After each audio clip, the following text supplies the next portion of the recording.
Voilà. C'est bon? Bon. On va déposer. Comme vous ne bougez pas là. Ah, ok. Vous mettez ça quelque part. Bam.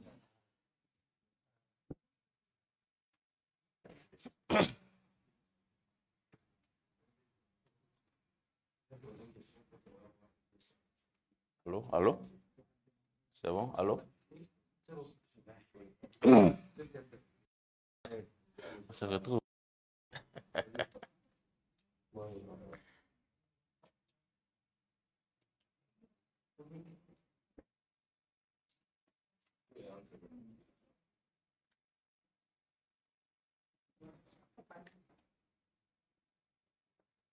Bienvenue, messieurs. Monsieur le représentant de Madame la directrice centrale, Monsieur Daouda Konaté, invité du forum de l'AIP de ce jour, Mesdames et Messieurs les membres du comité de direction, Mesdames et Messieurs les agents de l'AIP, chers amis de la presse, chers étudiants de l'ISTC, Mesdames et Messieurs, bonjour. Dans le cadre de sa plateforme d'échange dénommée Forum de l'AIP, l'agence ivoirienne de presse, média de service public, créée en 1961, s'intéresse aujourd'hui aux enjeux liés aux prévisions météorologiques et à la gestion des saisons pluvieuses. En effet, ce forum mettra en lumière les défis et les solutions potentielles pour mieux anticiper et gérer ces saisons qui tournent depuis quelques années à un cauchemar en Côte d'Ivoire.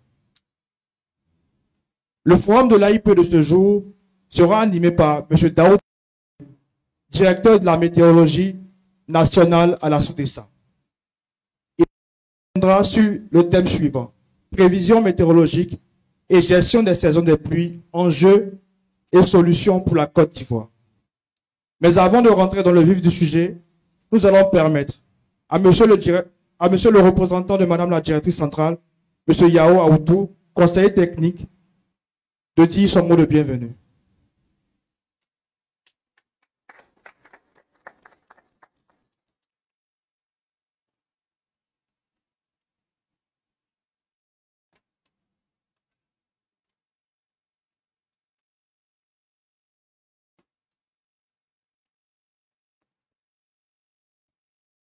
Bonjour, Monsieur le directeur. Monsieur Daouda Konaté, directeur de la météorologie nationale et de la société d'exploitation et de développement aéroportuaire, aéronautique et de la météorologie, SODEXAM. Mesdames et messieurs les sous-directeurs, mesdames et messieurs les rédacteurs en chef, chers agents, chers confrères, madame la directrice centrale de l'AIP, madame Oumou Sana, aurait bien voulu ce matin être parmi nous. Mais pour des raisons de contexte professionnel urgentes, elle n'a pu le faire et elle s'excuse auprès de monsieur le directeur de la SODEXAM. Ainsi, elle m'a chargé de vous livrer ce petit message. Et par ma voix, nous souhaitons la cordiale bienvenue dans nos locaux à monsieur le directeur général de la SODEXAM pour cette rencontre sur les sujets d'actualité d'intérêt national et international dénommé le Forum de l'AIP, qui est une plateforme d'échange.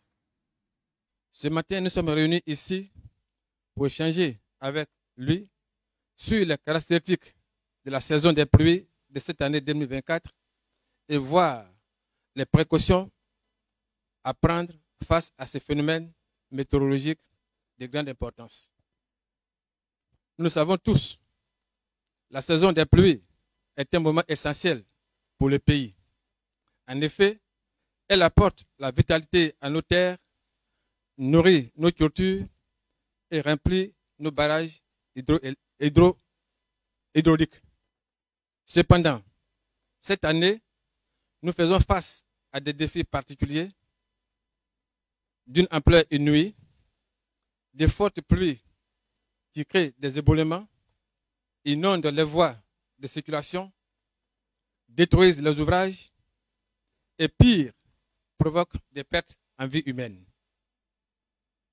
C'est pourquoi, face à ces phénomènes tristes, à ce constat triste, l'AIP, Média de service public, s'est voulu proactif en invitant à son forum un spécialiste, un sachant, un professionnel averti pour nous entretenir sur le sujet à travers les thèmes prévision météorologique et gestion des saisons de pluie, enjeux et solutions pour la Côte d'Ivoire. Je vous invite donc, chers participants, à écouter attentivement les informations qui seront livrées par M. Konaté et à travailler pour réduire ensemble les effets négatifs de ces phénomènes naturels. Merci à tous pour votre présence et engageons-nous à protéger notre environnement et notre communauté. Je vous remercie. Merci, M. Aoutou, pour votre allocution. C'était à l'instant l'intervention de M. Aoutou, directeur, conseiller technique de Madame la directrice, qui ouvre ce forum qui sera suivi en ligne sur notre page Facebook. La modération de ce forum sera assurée par M. Rémi Kwame du Dexport, Arts et Culture.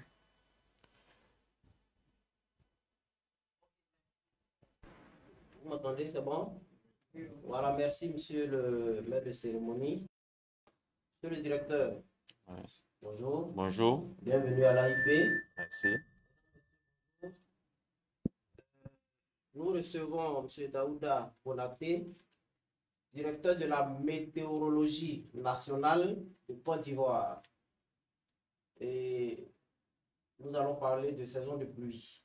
Au-delà même de la saison de pluie, il y a d'autres saisons. Nous avons connu le phénomène, par exemple, de El Niño. Nous allons faire le tour de toutes ces questions. Et pour vous recevoir, je suis avec un conseiller, M. Soro Pichon Benjamin, qui est du service que nous appelons Desk Politique et Société. Alors, nous allons vous donner la parole pour un exposé liminaire de 5 minutes. Mais avant, permettez que je vous présente. Nous recevons une personnalité. Il est important que nous présentions cette personnalité-là. Alors, si vous me permettez, voilà. M. Daouda Konaté est titulaire d'un diplôme de météorologie à l'École nationale supérieure de météorologie de Toulouse, en France. Il est titulaire d'une maîtrise de physique à l'université Félix Houphouët-Boigny d'Abidjan et d'une maîtrise d'économie. Il est également diplômé d'un MBA gestion à l'administration des affaires. Il est certifié négociation bilatérale et multilatérale, stratégie et technique organisée par l'OMM. M. Daouda Konaté est actuellement premier vice-président de l'Organisation météorologique mondiale, que j'ai abrégé tout à l'heure, OMM. Il est directeur de la météorologie nationale de Côte d'Ivoire. Il est aussi le représentant permanent de la Côte d'Ivoire auprès de l'Organisation météorologique mondiale depuis février 2012. Il est membre du conseil exécutif de cette organisation onusienne depuis mai 2015. Il est également président du panel international sur les renforcements des capacités des pays membres de l'OMM. Je vais m'arrêter là. Parce que si je veux vraiment continuer, on risque de passer plus de 2 heures à vous présenter. Voilà. Donc, voici cette personnalité, Merci. cette imminente personnalité que nous recevons ici à l'AIP aujourd'hui. Nous sommes également avec d'autres confrères de la presse ivoirienne. Vous voyez déjà la RDI. Il y a d'autres confrères de la presse écrite et de la presse numérique. Donc, comme je le disais tout à l'heure, nous vous donnons 5 minutes pour votre exposé liminaire avant d'entrer dans le vif du sujet. Ok. Mais je voudrais d'abord, avant le propos liminaire, dire qu'au nom du ministre des Transports, du ministre de tutelle, vraiment remercier la direction générale de l'AIP, également au nom du directeur général de la SODEXAM, toujours remercier la direction générale de l'AIP pour cette invitation à sensibiliser l'ensemble de la population aux effets néfastes de la saison des pluies. Je ne pouvais pas aussi commencer aussi sans vraiment rendre hommage aux victimes de ces dernières pluies qui ont eu lieu ici à Abidjan et souhaiter aussi bon rétablissement aux blessés. Alors, dans mes premiers liminaires, je vais d'abord présenter la structure, la SODEXAM et la situation générale de la saison des pluies actuelle. Alors, en termes de présentation de la méthodologie de la SODEXAM est une société d'État. Elle a pour mission 3 missions essentielles qui sont la réglementation et la méthodologie au niveau de l'aviation civile, le suivi des concessions aéroportuaires et le développement des aéroports à l'intérieur du pays. Alors, les principales activités, il y a 3 grandes principales activités que nous menons. Il y a la navigation aérienne, la médecine aéroportuaire et la météorologie, qui est aussi le sujet aujourd'hui sur lequel nous allons débattre. Il faut dire que la météorologie, la direction de la météorologie nationale de la Côte d'Ivoire détient la certification ISO 9001 version 2015 depuis juin 2020. Nous avons également obtenu le 2e prix national d'excellence du ministère des Transports. Ensuite, nous avons la reconnaissance, c'est important de le souligner, de la communauté internationale de 6 de nos stations météorologiques nationales comme stations centenaires qui mesurent des données météorologiques depuis plus de 120 ans. C'est important de le noter. Donc, ces stations-là sont vraiment partie du patrimoine culturel scientifique de l'humanité de l'Organisation météorologique mondiale. Alors, qu'est-ce que nous faisons généralement au niveau de la météo nationale? Les domaines sont transverses. Il y a la météorologie pour l'agriculture, pour la détermination des saisons culturelles, des dates de semis, de la récolte, la planification des itinéraires agricoles pour les agriculteurs, les informations pour le secteur des travaux publics, les informations pour le secteur de l'énergie, la CIE Côte d'Ivoire Énergie, l'information météo pour la santé, climat, l'information météo pour le tourisme également, l'information météo pour le transport terrestre, aérien et maritime, le changement climatique, la gestion des catastrophes. Donc voilà un peu la panoplie des activités que nous menons. Alors, si nous revenons maintenant à la situation de la pluviométrie, effectivement, nous avons connu depuis le début de la saison des pluies qui se sont apparues progressivement fortes. La saison des pluies en Côte d'Ivoire, la moitié sud s'étend de avril à juillet. Et nous attendons un cumul sur les 4 mois d'environ 800 minimum à 1200 mm de pluie pour les 4 mois pour la partie sud du pays. Cette situation actuelle a fait que en une semaine, de pluie depuis le 13 jusqu'au dimanche 17, nous avons enregistré en 4 jours ce qui devait tomber en 2 mois.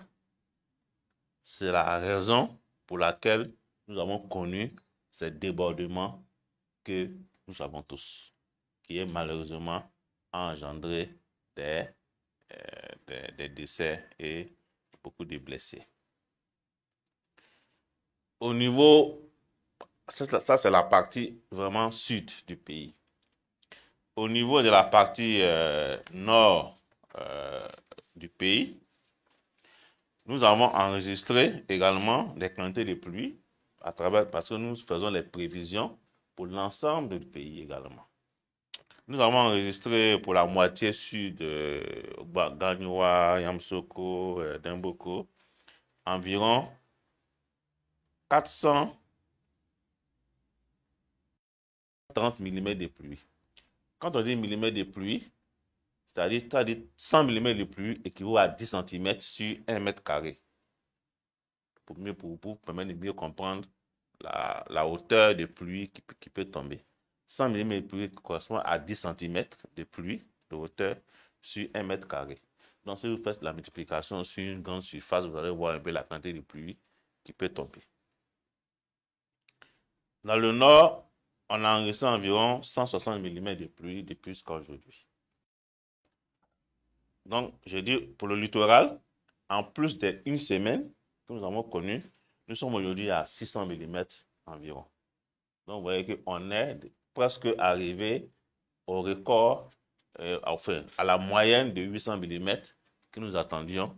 Mais la particularité de cette saison, comme je l'ai dit tantôt, il est tombé pratiquement en une semaine, ce qui devait tomber en 2 mois. Lorsqu'une saison est régulière, sur les 4 mois, il tombe particulièrement un peu de pluie chaque jour et le sol a le temps de se régénérer, d'absorber, de couler. Mais lorsque cela tombe en une fois sur la même période, le sol n'a pas le temps de recevoir l'eau et donc ça rentre dans les maisons et ce que nous avons connu. Voilà un peu la situation que je voulais présenter au niveau de la situation actuelle. On pourra, avec des questions, beaucoup plus amplifier cette question de ce qui s'est passé la semaine dernière. Le deuxième point pour terminer, je voulais revenir sur le phénomène que nous avions annoncé il y a plusieurs mois l'année dernière. Le phénomène climatique El Niño. Lorsque nous avions fait un communiqué de presse pour annoncer la survenue de ce phénomène-là et ses conséquences, surtout ses conséquences en 2024, ces conséquences étaient quoi? C'était d'abord, premièrement, des vagues de chaleur. Nous avons tous connu la vague de chaleur en début d'année. Il y a également une autre conséquence, c'est un déficit, un excédent pluviométrique dans certaines régions et un déficit pluviométrique dans d'autres. Également, ça va comme conséquence la sécheresse, des feux de brousse, etc. Nous avons déjà connu la chaleur, nous venons de connaître des excédents pluviométriques. Donc, c'est l'impact de ce phénomène-là qui s'est fait aujourd'hui sentir, que nous avons connu en Côte d'Ivoire et même ailleurs dans le monde. Donc voilà, mesdames et messieurs, vraiment de manière préliminaire, ce que j'ai pu dire et je suis à votre disposition pour améliorer ou renforcer ces questions que je viens d'aborder. Merci beaucoup, M. Daouda Konaté. Vous avez dit tout à l'heure qu'en 4 jours, on a connu ce qui devait tomber 600 mm environ. Ce qui devait tomber en 2 mois. Alors, je m'apprête à poser la question suivante. Quelles sont les causes véritables? C'est vrai que vous avez parlé du phénomène El Niño qui a agi sur le changement climatique corollaire, ce que nous constatons. Mais est-ce qu'il s'agit seulement que du phénomène de El Niño comme cause de ce que nous vivons actuellement, surtout au niveau d'Abidjan? En plus, comment votre service, je veux dire, comment est-ce que le service de la météorologie prévoit-il l'évolution des conditions les prochaines semaines ici à Abidjan? Alors, les causes sont, je dirais, multiples. La première cause, c'est que nous sommes déjà dans la saison des pluies. Donc, on devrait s'entendre aussi à de la pluie, mais souvent pas forcément qu'elle tombe en si peu de temps.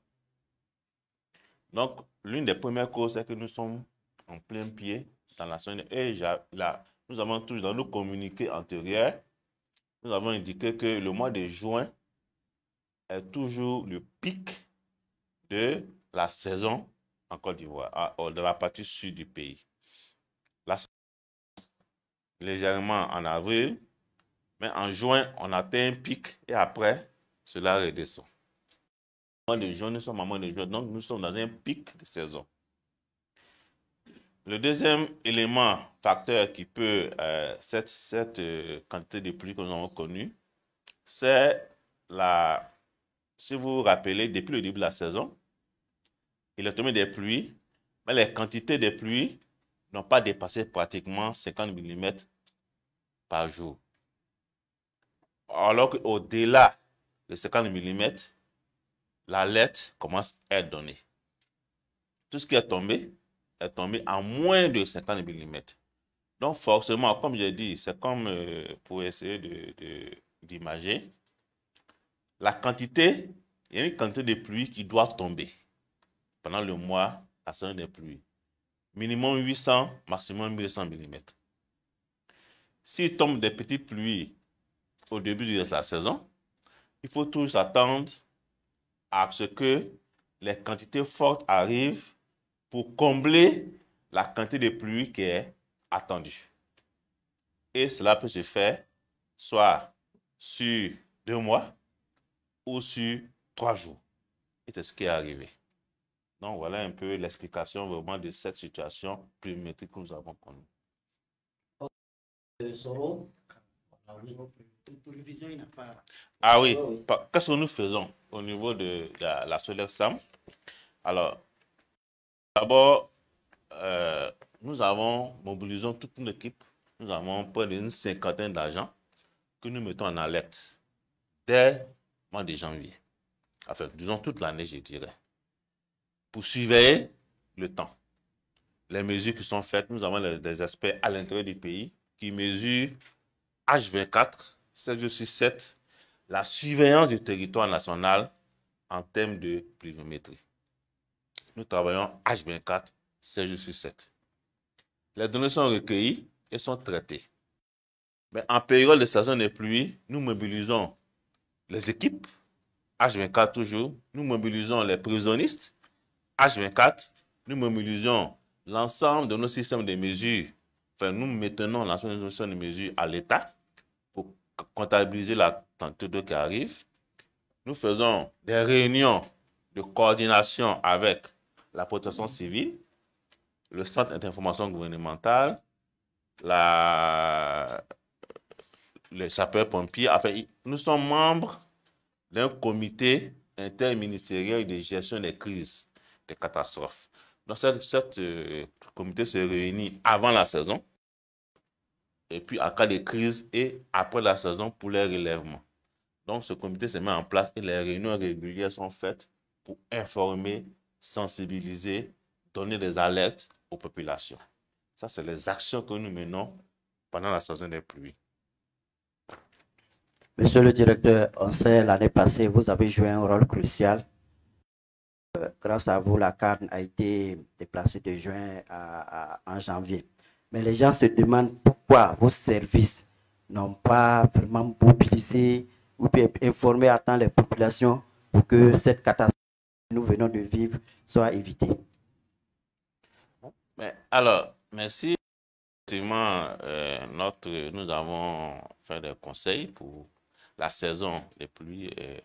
Alors, nous avons effectivement fait des sensibilisations. Beaucoup de sensibilisations ont été faites. Déjà, j'ai dit que l'année dernière, nous avions annoncé la suite d'El Niño avec ses impacts. dans la presse, nous avons diffusé énormément cette action. Nous avons fait des conférences de presse. Nous avons même recueilli une conférence au sein de la SODERSAM avec l'ensemble des journalistes à qui on a donné l'information de cette saison. Comment cette saison allait se comporter. Cela a été fait, je crois, en avril ou en mars. Nous avons, peut-être certains journalistes ici sont présents, ont été conviés à une conférence de presse faite par la SODERSAM. Nous avons informé la presse, informé l'ensemble de l'imminence de la saison des pluies. Il est difficile pour nous, techniquement, aujourd'hui, de dire en anticipation qu'en 3 jours, il va tomber ce qui peut tomber en 2 mois. Ça, techniquement, ce n'est pas possible. Mais on informe la population que nous sommes en saison de pluie. Nous sommes le mois de juin, c'est un mois important, des pics. Donc, il faut se préparer. Également, lorsque une semaine avant ou 3 jours avant, nous faisons des bulletins météo avec des codes couleurs. Vous avez dû recevoir ces codes couleurs-là, jaune, orange et rouge, pour indiquer sur les 3 jours ou les 4 jours qui arrivent, quelle est la situation pluviométrique au niveau national. Ça permet d'alerter les populations. Ça signifie quoi, ces codes couleurs? Je vais vous donner les significations de ces codes couleurs. C'est très important comme sensibilisation. C'est un moyen de sensibilisation parce qu'en fonction des codes couleurs, il y a des attitudes à adopter par les populations. Alors, lorsque nous faisons un bulletin, il y a un code couleur qui est associé, le code jaune. C'est-à-dire que la quantité de pluie seront comprises en 50, 70 mm de pluie. Cela signifie quoi? Ça signifie qu'on a une faible possibilité d'inondation. Les sites à très fort risque peuvent être inondés. La conséquence possible, c'est quoi? Des fortes précipitations susceptibles d'affecter les activités humaines sont entendues. Qu'est-ce qu'il faut faire comme action, comme comportement à adopter? Il faut être attentif. Il faut se référer aux informations météorologiques afin d'entreprendre un déplacement ou une autre activité. Parce que c'est un code vraiment assez d'attention. Lorsqu'on passe au code orange, ça veut dire qu'on entend des quantités de pluie entre 70 et 120 mm de pluie. Ce que nous avons connu en 12 heures pendant les jours de crise. Les bulletins, nous avions annoncé du orange. Signification, inondation très, très probable. Conséquences possibles, forte possibilité d'inondation dans les zones à risque. Circulation routière très difficile, ce qu'on a connu. Possibilité de coupure d'électricité dans certaines zones et de coupure d'électricité. Risque de débordement des réseaux d'assainissement. On a connu cela où des égouts ont été débordés. Donc le code orange signifie cela. Qu'est-ce qu'il faut faire lorsque vous voyez un code orange? Ne pas s'engager à pied ou en voiture sur une voie immergée ou à proximité d'un cours d'eau. Malheureusement, nous avons connu dans les réseaux sociaux un baka qui s'est... donc ça, il ne devait pas s'engager sur une route où il y a des cours d'eau. Pour expliquer, lorsque une voiture va sur de l'eau, lorsque la hauteur d'eau atteint le plancher de la voiture devient comme un bateau. Vous ne maîtrisez plus votre voiture. Donc, elle va dériver. C'est ce qui est arrivé. Autre comportement adopté en cas de code orange, éviter le sous-sol. C'est quand les sous-sols, parce que l'eau peut pénétrer dans le sous-sol, vous rejoindre. Mais c'est bien à l'abri et se mettre à l'abri. Ne pas sortir de chez soi. Protéger sa famille. C'est le conseil qu'il faut. Lorsqu'on passe au code rouge, on atteint plus de 120 mm en 12 heures. 12 cm d'eau en 12 heures de temps. C'est-à-dire qu'en 24 heures, vous pouvez attendre peut-être 50 cm d'eau. Et ça devient compliqué à gérer. Inondation imminente. C'est le code, ce que ça signifie. Conséquences possibles. très forte possibilité d'inondation attendue, y compris dans les zones inhabituelles. C'est-à-dire que vous pouvez trouver une zone où vous n'avez jamais eu d'inondation, mais il peut arriver que l'inondation peut surprendre ces personnes à ce lieu-là. Circulation routière impossible. Quel comportement adopter? Rester chez soi dans la mesure du possible.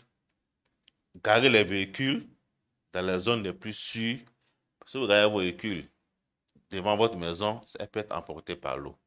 Vous avez un garage, mettez-le dans votre garage. Évitez les zones immergées ou approchées de cours d'eau. Et le code rouge nécessite généralement la fermeture d'écoles, la fermeture des services, la fermeture de tous les services pour éviter que les gens se déplacent dans la ville. Voilà un peu les codes couleurs qui sont sur nos bulletins météo pour informer la population sur la signification, les conséquences et le comportement adopté. Monsieur le directeur, on a vu ces 2 jours que par rapport à ces alertes, il y avait une alerte orange. Bon, rouge même, c'était lancé par les internautes. Vous avez fait un communiqué pour dire, C'est ça. d'hier à vendredi, il y aura, c'est le orange. Est-ce que vous pouvez nous confirmer? Oui, effectivement, nous avons vu sur les réseaux sociaux que le vendredi, il allait avoir une alerte rouge. Cette information ne venait pas de la SODEXA. Nous avons fait un communiqué pour informer, pour dire que le bulletin que nous avons émis, c'était jaune hier, jaune aujourd'hui, demain orange, et non pas rouge. Parce que le rouge signifie que vraiment c'est le dernier niveau d'alerte. On fait un communiqué pour dire que c'est ce message qui circule sur les réseaux sociaux ne vient pas de la SODEXA. Donc voici les bulletins que nous avons émis pour hier, aujourd'hui et demain. Je veux dire que demain, Nous sommes possiblement en orange. orange. Voilà. En même temps, est-ce que vous pouvez nous expliquer pour la suite de la saison, puisqu'il y a plus de la moitié qui est déjà tombée, à quoi on doit s'attendre? Alors, pour la suite de la saison de la pluie, nous sommes toujours dans les 4 mois de saison de pluie. Il faut toujours s'attendre à de la pluie. Maintenant,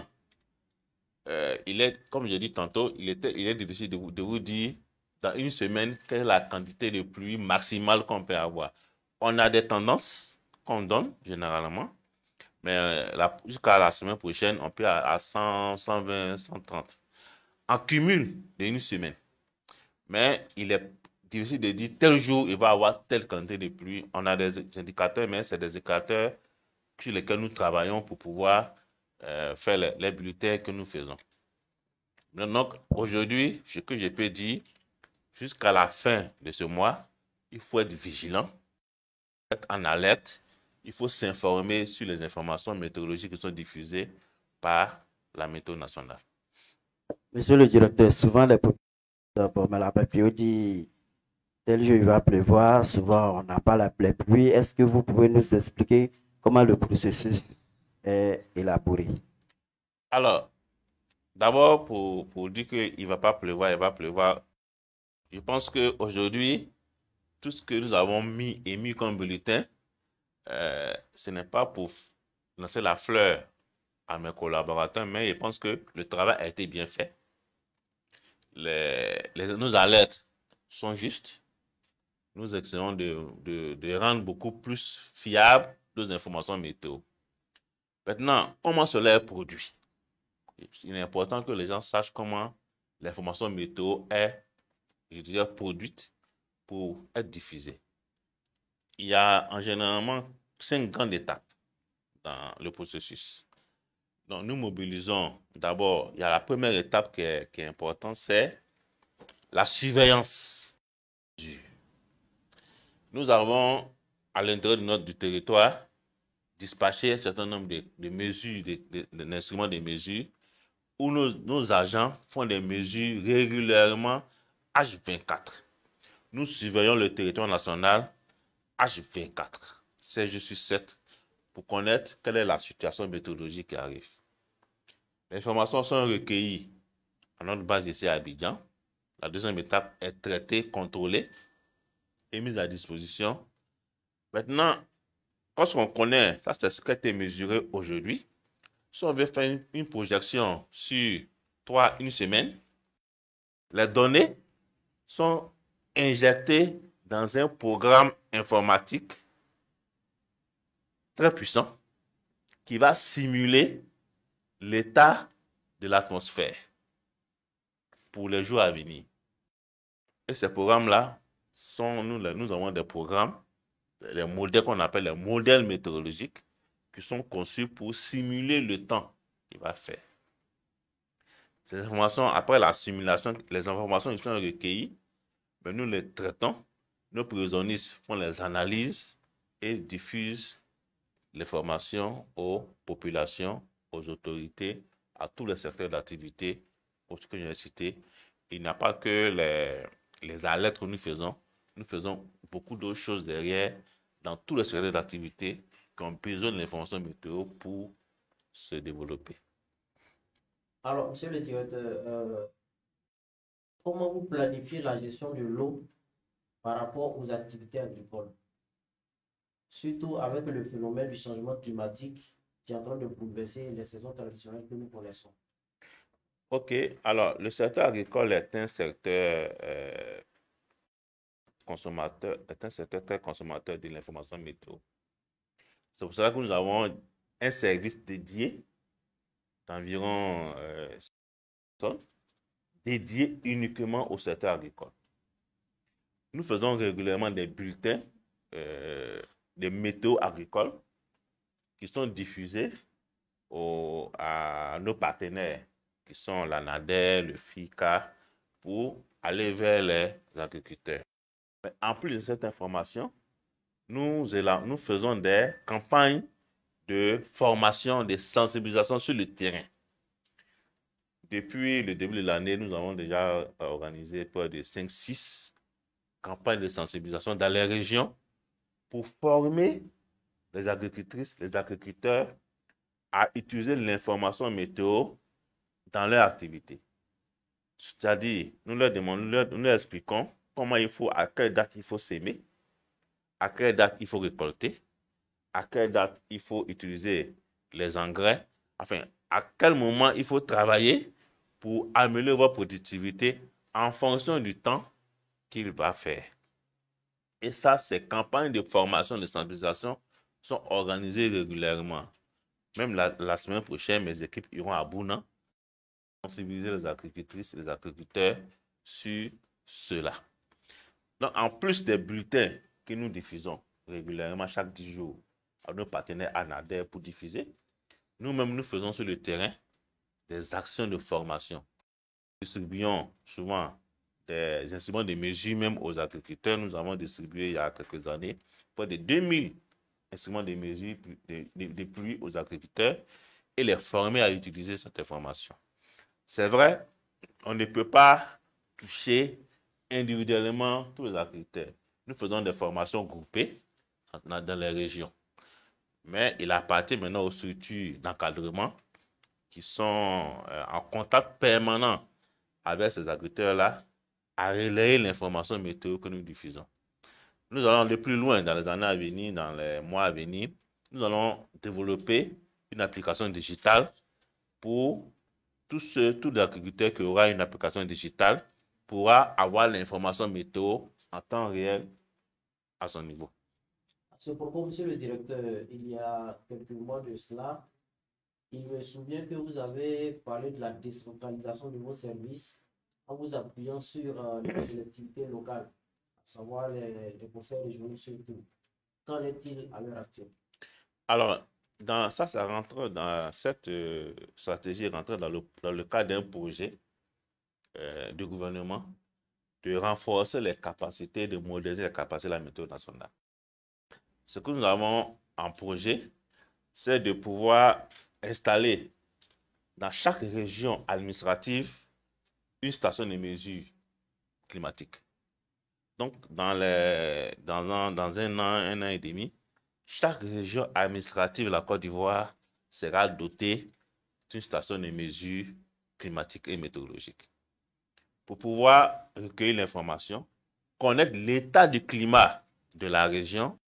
Ensuite, nous allons développer des produits pour assister les populations, surtout les agriculteurs dans ces régions-là.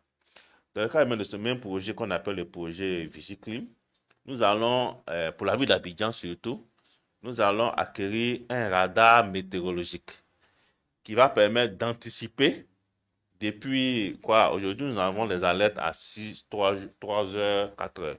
Mais à partir des radars, on pourra aller plus en amont, c'est-à-dire en peut-être 6 heures, 12 heures de temps, on peut informer les populations de la survenue d'un phénomène météo imminent, dangereux qui pourrait survenir.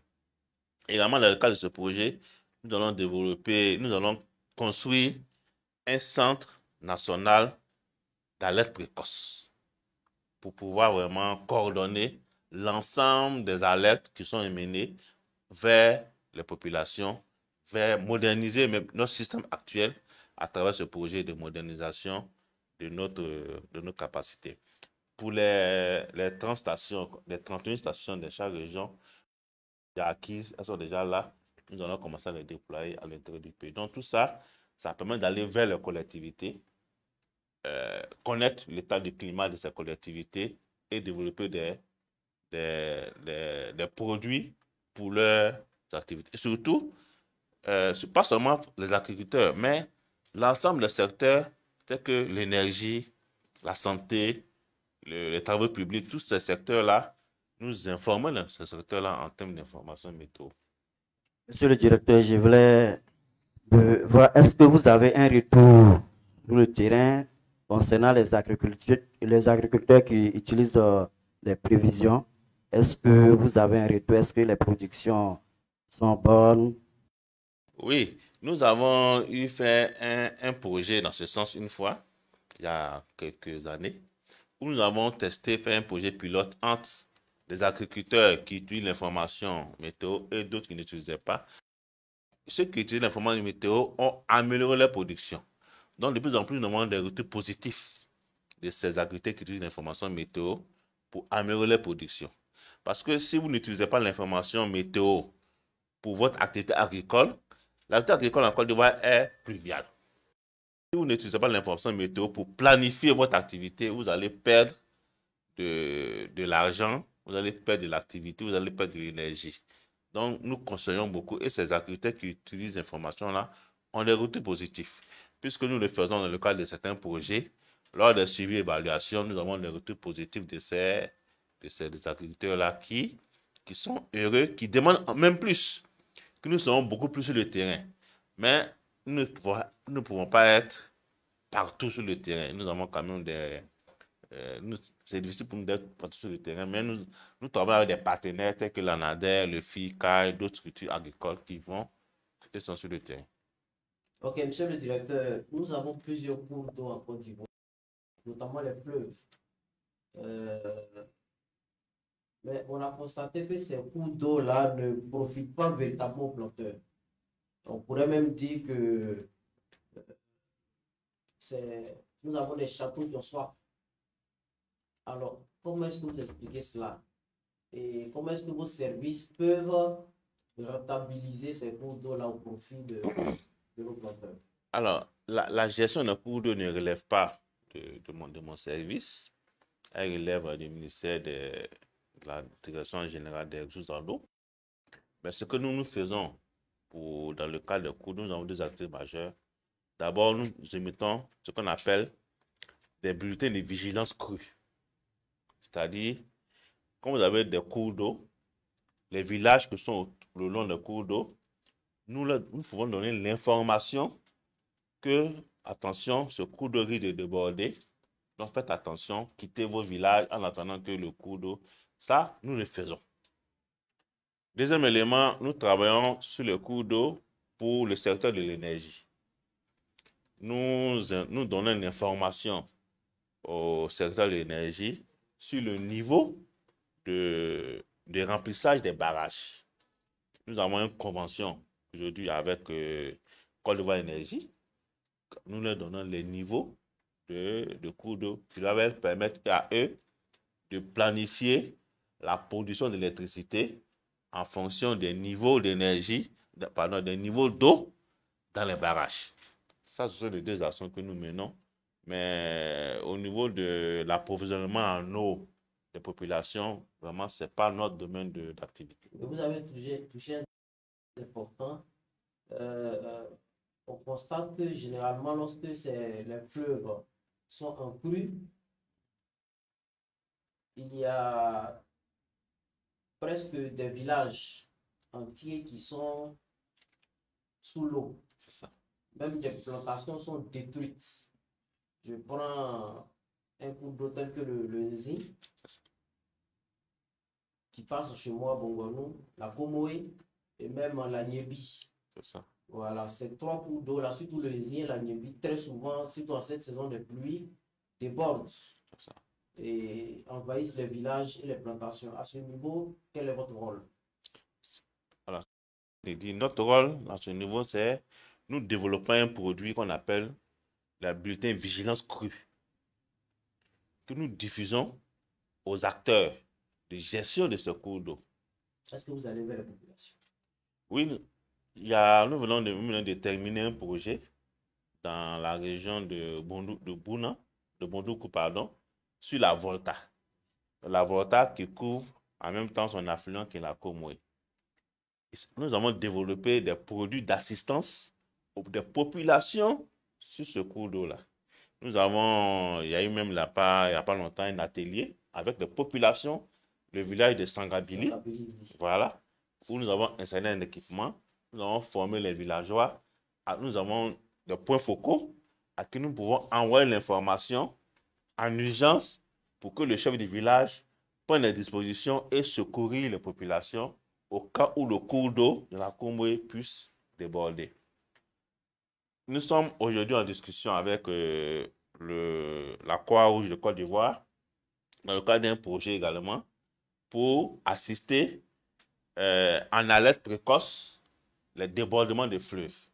Là, hier, nous avons même une réunion avec cette structure nationale pour réfléchir comment améliorer effectivement ces aspects d'alerte sur le cours d'eau. Déjà, nous avons déjà fait dans le cadre d'un projet à Sangabili. Ça a marché, nous allons le répliquer dans d'autres régions en cherchant les budgets nécessaires pour pouvoir. Ça a été vraiment une expérience très, très, très, très réussie. Le chef du village de Sangabili, il est tellement heureux parce qu'il avait subi pendant un moment des débordements de fleuves. Et notre action, maintenant, lui permet d'anticiper, sauver des vies de sa population. Et là, ça a été un élément important pour lui. Ils ont mobilisé toute la population dans le cadre de cet atelier-là pour qu'on les accompagne. Et on l'a fait dans cette région-là. Et cette expérience-là, nous prévoyons le répliquer sur l'ensemble des cours d'eau, des 4 grands cours d'eau de la Côte d'Ivoire, surtout des poches où on peut avoir les débordements de fleuves. Ce qui peut arriver, les débordements de fleuves, arriver à partir du mois de octobre-novembre pour certains fleuves, parce que la saison des pluies démarre dans le nord à partir de juillet et août. Donc, lorsqu'il pleut fort dans le nord, mais effectivement, les cours d'eau vont recueillir l'eau et ça va descendre vers le sud. Et c'est ce qui est arrivé en 2019 à Bassam. Il y a eu une forte précipitation au nord dans la zone de Bouna, au Burkina et autres. Et toute l'eau est descendue à Bassam. On a eu des débordements dans la ville de Bassam. Tout ça, notre bulletin, nous faisons cette surveillance-là. Et il y a, dans le cadre de ce projet-là, effectivement, nous avons acquis des connaissances, nous avons acquis des techniques pour pouvoir anticiper ces questions. Monsieur le directeur, au niveau de l'hydroélectricité, on voit souvent en saison sèche, il y a des problèmes, il y a des difficultés de fourniture d'électricité. La CEE nous dit qu'il y a tout. Est-ce que vos services ne les imprègnent pas de la situation à venir au moment des crues ou au moment de l'étiage? Oui, c'est ce que tout à l'heure je le disais. Nous avons une convention signée avec la Côte d'Ivoire Énergie pour les assister leur donner des informations météo pour qu'ils puissent planifier les activités de production d'énergie pour la CIE. Nous avons même, il n'y a pas très longtemps, une réunion de haut niveau avec la CIE également pour les assister à planifier les activités dans le cas où il y aura des fortes chaleurs. Lorsqu'il y a des fortes chaleurs, effectivement, il y a une forte demande d'électricité. Et la conséquence, c'est qu'il y a une forte évaporation des eaux de surface. Donc, il y a moins d'eau dans les barrages. Plus on demande d'électricité, quand il fait chaud, mais plus le cours d'eau qui doit produire des barrages hydroélectriques sont en déficit. Donc, donc, il faut travailler ensemble avec les gestionnaires du secteur de l'électricité pour appréhender ces questions-là et fournir en temps opportun et de meilleure qualité aux populations. Monsieur le directeur, je reviens sur le problème de El Niño. Oui, actuellement, comment est géré le problème? Est-ce qu'on vit encore le problème? Est-ce que cette année, on aura moins de chances? Ce phénomène disparaîtra? En fait, le phénomène lui-même, il a disparu. Mais c'est ses conséquences que nous vivons. Le phénomène, il est apparu en 2023. Nous avons annoncé dans plusieurs réseaux, plusieurs canaux de presse, la suite de ce phénomène-là. Mais nous avons annoncé également ses conséquences en 2024. Ce qu'était la chaleur. Nous avons connu la chaleur, la forte pluviométrie actuellement et d'autres déficits pluviométriques dans certaines régions.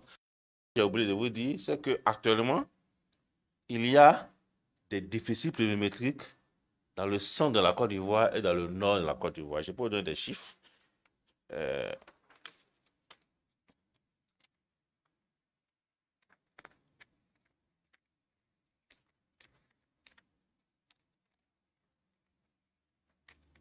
Nous avons des déficits pluviométriques. Dans le nord de la Côte d'Ivoire, nous sommes aujourd'hui en moins 31% des déficits pluviométriques. Dans le centre, nous sommes environ moins 9% de déficits pluviométriques. Dans le moyen sud de Yamoussoukro, nous sommes en moins 19% de déficits pluviométriques. Donc, quelque part à Abidjan, nous avons des saisons pluviométriques dans le sud. Mais à l'intérieur du pays, si vous appelez vos parents, vous allez voir qu'il ne pleut pas là-bas. Il ne pleut pas. Il y a des passages de pluie, mais les quantités ne sont pas suffisantes. Donc là, si on fait un cumul, nous sommes en déficit pluviométrique. Donc ça, c'est les conséquences du phénomène El Niño que nous avions annoncé. Donc les impacts continuent en 2024. Mais en 2025, je pense que ça va s'atténuer. Mais en 2024, on continue de subir l'impact de ce phénomène-là que nous avions annoncé en 2023. Ça va rester comme ça jusqu'à la fin de la saison des pluies. Comme la saison des pluies doit commencer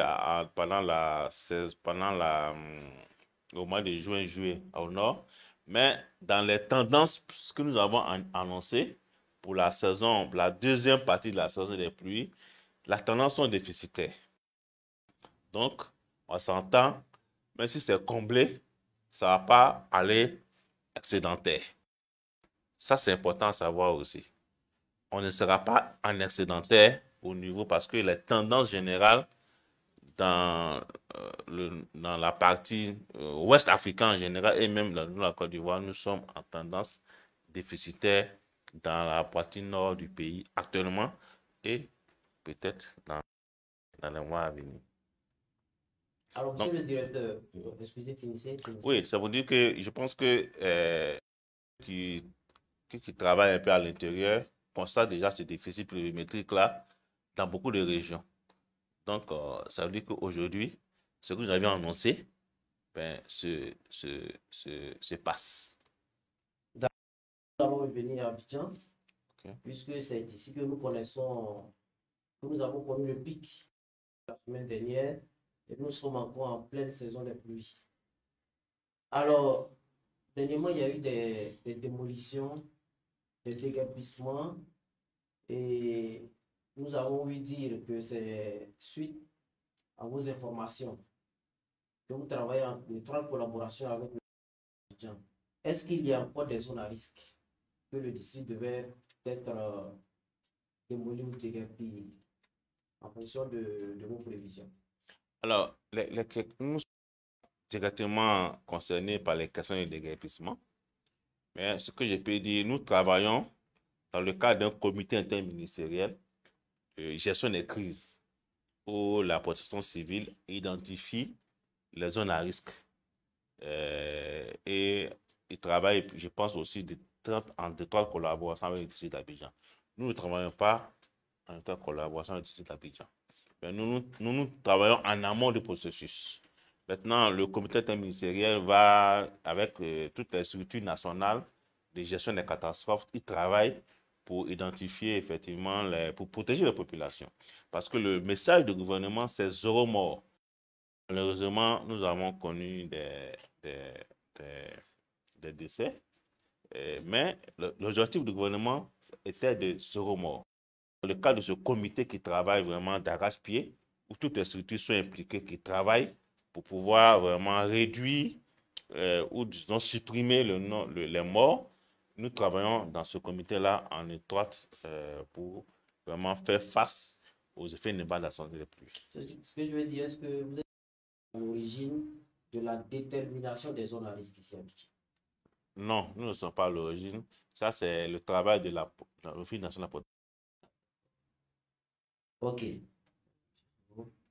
Donc, docteur, si on veut bien récapituler, à l'intérieur du pays, il y aura des déficits, mais à Abidjan, on aura un excédent de pluie.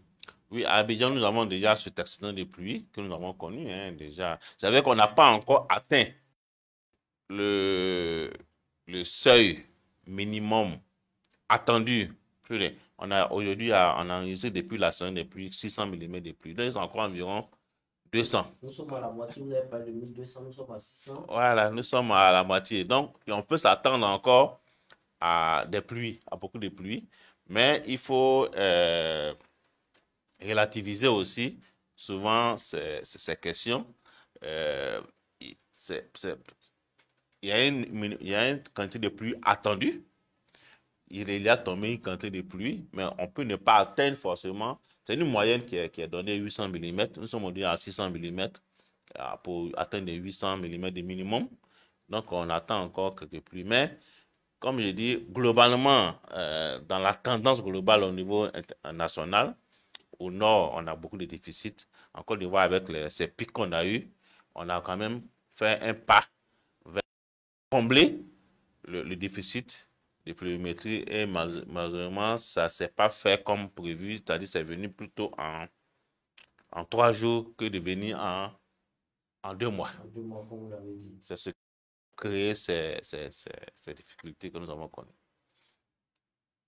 D'accord. Là, nous tendons vers la fin de nos échanges, malheureusement, parce que avec la météo, on a beaucoup d'informations. Avant de donner votre message, avant de transmettre votre message de fin à la population, moi, je voudrais savoir, est-ce qu'au niveau d'Abidjan, en dehors des codes couleurs, que j'appellerais codes chromatiques que vous avez donné, est-ce qu'il y a d'autres précautions à prendre? Parce que nous, comme vous l'avez dit, nous ne sommes qu'à la moitié de ce qui va tomber au niveau d'Abidjan. Est-ce qu'il y a encore d'autres précautions? Ou alors, est-ce qu'il y a des conseils que vous pouvez donner à la population d'Abidjan par rapport à ce qui doit venir dans les jours à venir? Alors, ce que nous pouvons donner comme message, nous répondons à notre compte, nous réitérons aussi le message qui a été lancé depuis le début de la saison par les autorités, c'est-à-dire de se protéger, de quitter les zones à risque. Il est important de mettre sa famille à l'abri lorsque vous habitez dans une zone à risque ou identifier une zone à risque. Parce qu'en cas de forte pluviométrie, la probabilité de boulement ou d'inondation de cette zone-là, elle est quasiment à 100%.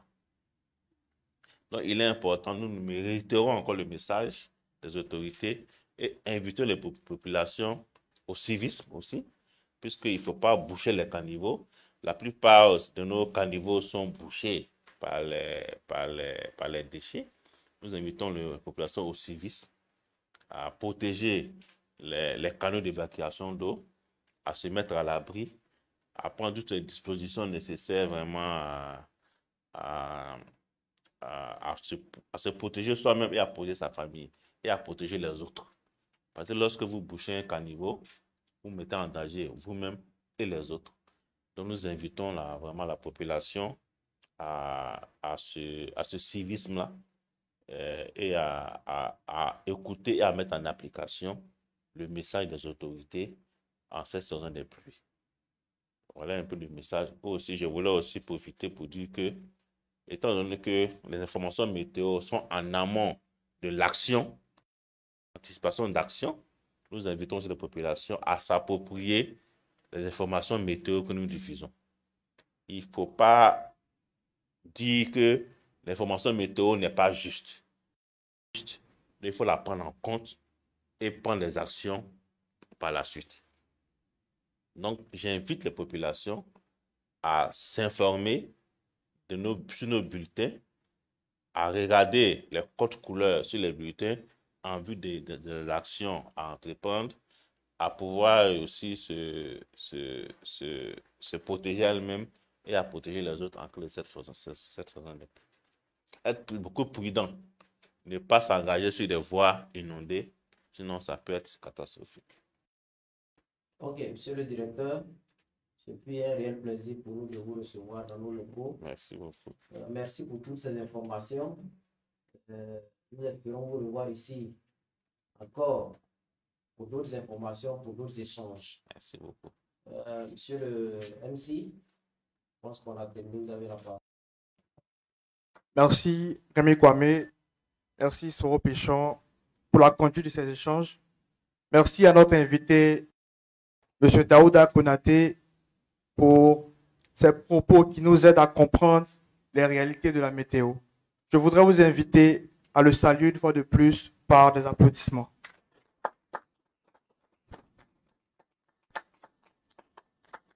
Nous allons à présent soumettre à notre invité le livre d'or de l'AIP, afin qu'il puisse nous exposer ses sentiments de son passage à l'AIP.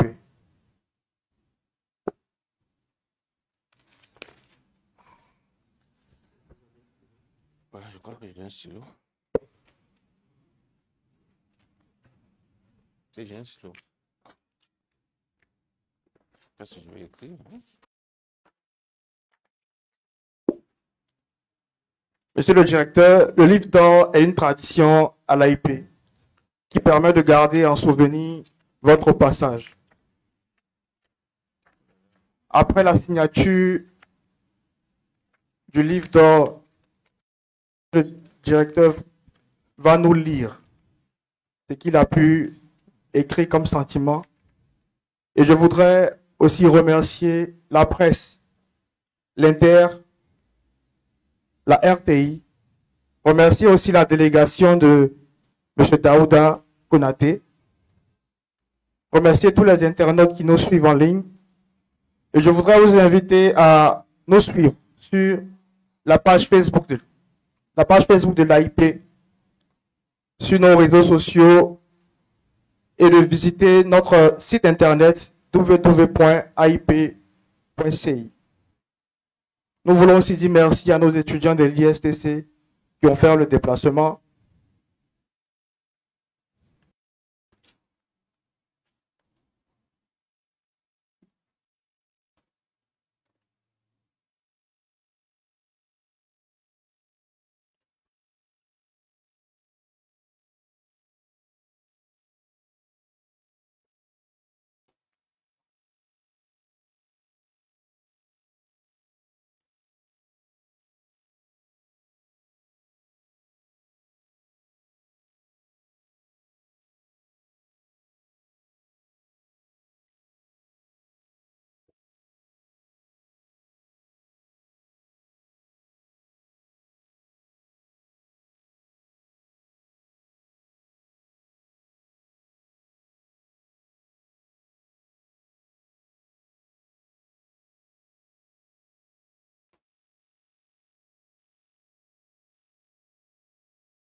Voilà.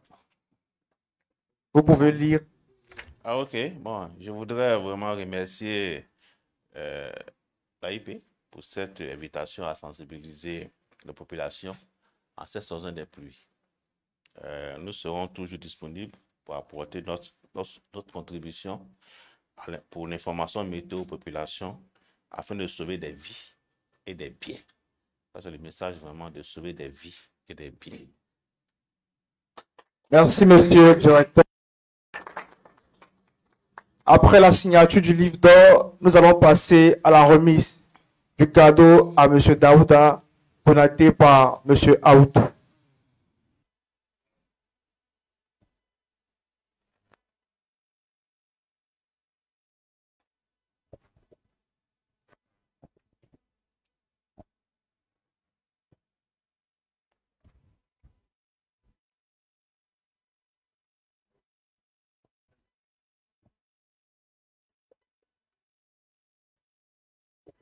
Monsieur le directeur, là, il peut vous remercier pour votre passage ici.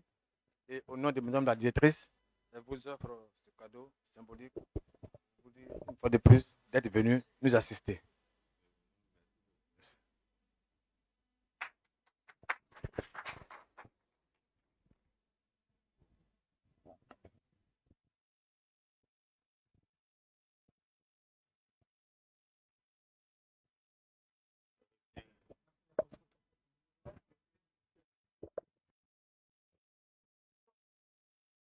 Photo.